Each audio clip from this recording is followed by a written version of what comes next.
Epic exit sign. My granny called teachers, you watching epic exit signs. Ball, ball, ball. We the best.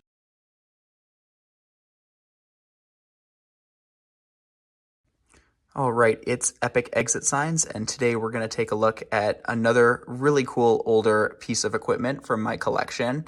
This is actually 3 different exit signs within this box. These are older McPhilben mini exit signs from the 1970s, maybe early 1980s. But starting off here, we'll take a look at this box. You can see you've got sort of the stereotypical like 1970s box design where they list the company name like a ton of times. So McPhilben Lighting, looks like they're based out of New York. You turn it over, you've got the McPhilben logo, very cool sort of mid-century retro design there. Then if I turn it over to the other side, we've got the model tag. This is not accurate. These signs do not have a green diffuser. These are red lettering units. I'm not sure what that Y31W stands for. I can't find any other model number on the inside of this box or anything like that. I'm not sure what that 363 means either. And finally, there are not 4 signs in here. There are only 3. And you'll discover here pretty quick, there are really only 2 if you're using a strict definition of an exit sign as being a sign that says exit. So we'll turn it over. I don't think there's anything on this side, just some shipping information. And over here, you've just got that logo again. So once you go ahead and open the box here, we've got 1,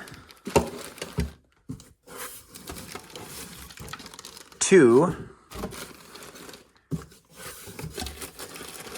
and 3, maybe, exit signs. We'll go ahead and take one of these out of the plastic wrap, if I can do that with one hand here. So here you've got the sign itself. Buried in here, we've also got a little instruction manual.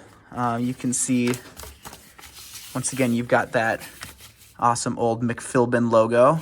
This is part of the 31 line series of incandescent mini exit signs.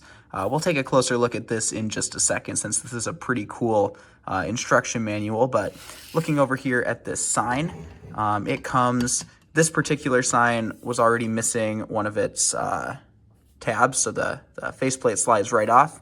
You can see you've got 2 miniature incandescent bulbs. I forget what the exact wattage is on these. I'll put that below somewhere. And then you've got the tag down here.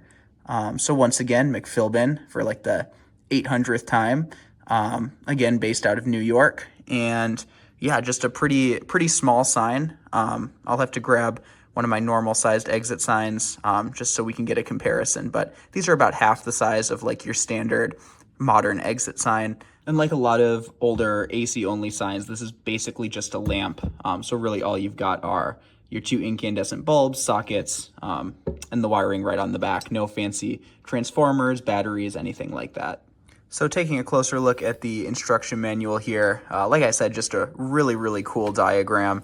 You can just see, this mounts to just your standard back box. Installation's pretty simple. Looks like this doesn't go too far back, so you should just be able to fit this on just your standard octagon or square back box.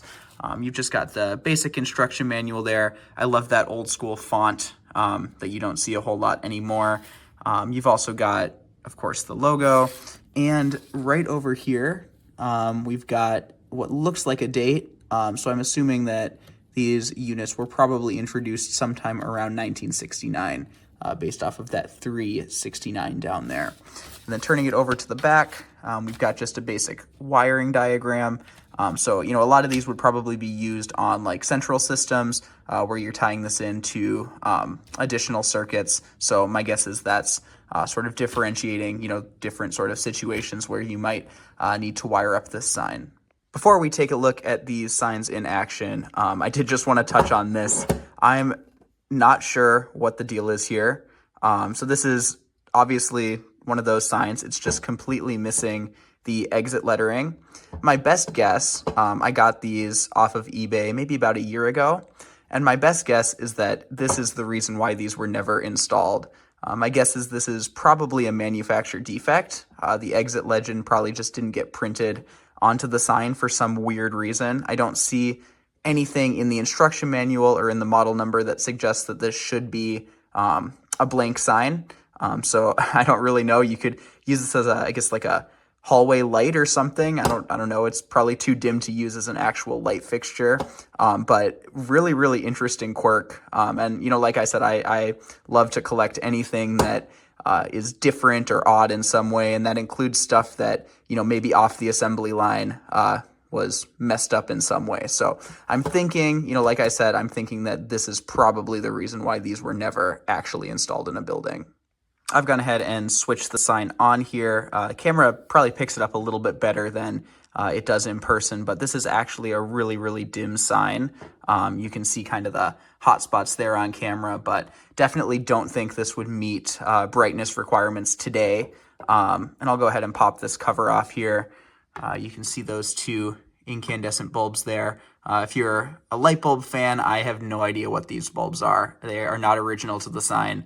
I bought these, I can't remember, somewhere, but they're not anything interesting. So yeah, definitely a cool sign. I'll also go ahead and test this one out here because I've actually never powered that one on, and I'm kind of curious to see what it looks like. Yeah, here's the anti-exit sign in action. I don't know. It's not as cool as I was hoping. I don't know, maybe I'll put this up somewhere if I want like a super dim light, or maybe I'll just write something stupid on it. But yeah, in any case, these are all really cool signs. I'm glad I have them in my collection. I'm especially glad I have this one because I think it's just really cool that it's all screwed up. But yeah, so thanks so much for watching. A little bit of a shorter video today, but I hope you enjoyed, and stay tuned for some more.